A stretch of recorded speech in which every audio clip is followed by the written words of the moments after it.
Okay, good morning, good afternoon, everyone. This is Steve Kaiser. I'm going to be moderating today's webinar on the question of whether your strategy is valid in a post-COVID culture. Our speaker today is Dr. Richard Lum, who is the founder and owner of Vision Foresight Strategy, which is a professional foresight strategic analysis firm. Dr. Lum and I actually went to school together quite a long time ago, both getting our degrees in professional futurism and forecasting. And Dr. Lum is an academically trained and experienced futurist with 20 years of experience in this field. His previous clients include the National Security Council, the Departments of Defense and Homeland Security, multiple other governments around the world to include the European Union, multiple individual Europe governments, and Canada.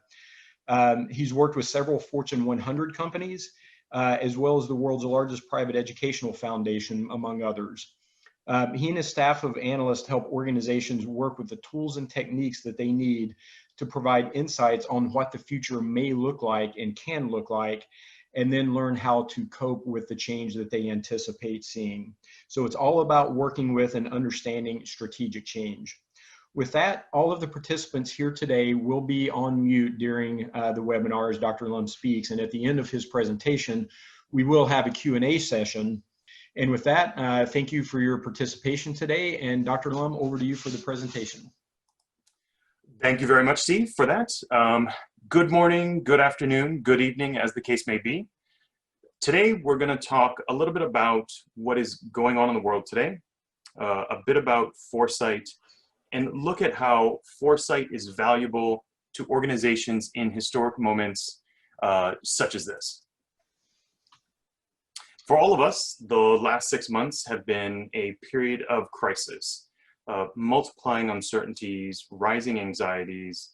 We had the pandemic, and then even before that was even fully developed, we had civil unrest over racial injustice, and the disruptions won't stop there. We have the election coming up, which just may add a third sequential disruption to our society.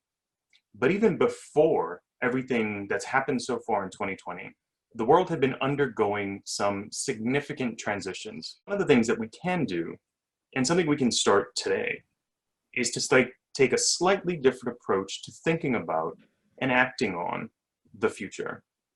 We can uncover more blind spots, anticipate more threats, and better understand the non-obvious outcomes that occur. And we can identify a broader array of opportunities and equip ourselves to see where and how we can actually create new opportunity. And we can do all that. First, though, a little bit about me and about future studies. Future studies is a little known and often misunderstood academic field that is primarily concerned with trying to understand and anticipate change in society, and then use that insight, right, what we might otherwise call foresight, to help people reframe both their expectations for what could happen, as well as their preferences for what they want to see happen. So future studies as a whole deals with both forecasting and foresight, right, understanding and anticipating change, as well as with aspiration and vision, right, taking action to shape a better future than the ones that other people are making for you. And of course, most clients come to us for the former, right? They come to us for the foresight part. And I think if we're honest, really deep down, many people are hoping really that we can just tell them exactly what will happen tomorrow. We do use a wide variety of methods and techniques. At the most basic level, if you sort of strip all that away, right, we are developing foresight to try and do two things. We are trying to inform and to inspire. So on the one hand, we're trying to inform, right? We are trying to do a better job. We want to avoid getting the really bad things wrong, right? Anticipating that future public health crises like pandemics might disproportionately impact minority and marginalized groups. And on the other hand, right, we're trying to inspire.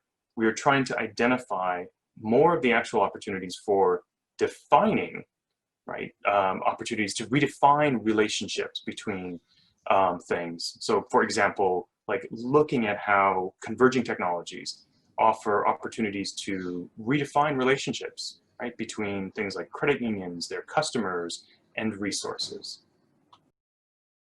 Foresight is commonly talked about like it's prediction, and it's not, right? It's very much about getting better at understanding how and why the world could change.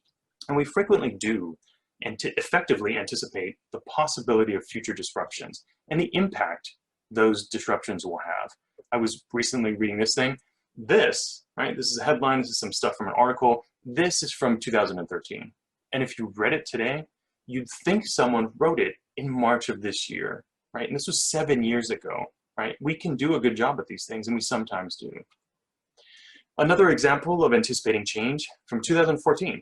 At the time, the Pentagon, parts of the Pentagon were getting big into foresight, and they were getting a much bigger way, and we were asked to come in, right? One of the emerging issues that we identified, that we briefed them on, was the idea of smart feral cities, which was looking at the intersection of smart city technologies, which at the time were much newer than they are now, and looking at the intersection of those things with non-state actors, organized crime, transnational criminal organizations, and how the intersection of those smart city technologies and the use of that stuff with non-state actors in these urban areas, these slums, where a government had no control or presence, what at the time was being called feral cities, ungoverned spaces, right? And looking at the emergence of that and starting to look at the implications of what that meant for the DoD and for operations, right? And today you can see this emerging issue has continued to mature, and today you see increasingly mainstream discussions about the challenges this will pose to them. And just from this year, right, when the pandemic itself started, in-house, right, we began developing foresight maps and trying to map the disruptions, new emerging issues, key uncertainties, in-house, all as an effort to try and make sense of what was going on. And on the left here, you can see some of the things that came out of those early editions of our foresight roadmaps that we were using. And this is not about patting yourself on the back, right? This is not about prediction, right? This is about anticipating more of what is possible, right? Seeing more of the emerging landscape. We also use foresight to define future opportunities and to shape more of the changes that we see and anticipate in the world around us, right? In the course of our work with clients from government, for-profit, nonprofit sectors, we've had the fortune of being present with organizations and their leadership teams when they make the shift from just asking for answers about the future to actually using foresight to define the things they want to shape, right? So it's a college linking insights from history to new trends to ask, well, what new role in our community could we define for ourselves given all of this, right? It's a credit union playing with an array of on-the-horizon issues to develop entirely new concepts for their relationships with their customers. It's a national security organization intentionally pushing through challenging and divergent scenarios in order to radically rethink what it means to defend the country. And what we've learned is that the most powerful shifts in organizations that foresight creates come from reframing the future, from being able to see how you will be able to redefine the rules, roles, and relationships in the world around us, right? Foresight's greatest value is in inspiring new ideas about the future.